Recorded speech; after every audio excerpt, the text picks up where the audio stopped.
সম্পর্কের বাজারে পৌঁছে পা দুটো থেমে গেল। সম্পর্ক বিক্রি হচ্ছিল ওখানে, খোলা বাজারে। আমি কাঁপতে কাঁপতে জিজ্ঞেস করলাম, কি দামে বেচছো ভাই এই সম্পর্কগুলো? দোকানদার জিজ্ঞেস করলো, কোন সম্পর্কটা বানাতে চান আপনি? ছেলের না বাবার, বোনের না ভাইয়ের?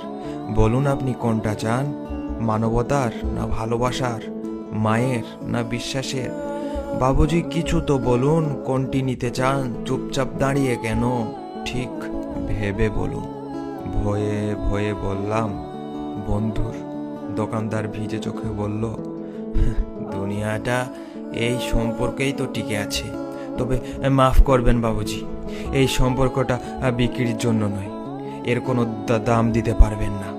আর যেদিন যেদিন এটাও বিক্রি হয়ে যাবে, সেদিন দুনিয়াটা উজাড় হয়ে যাবে।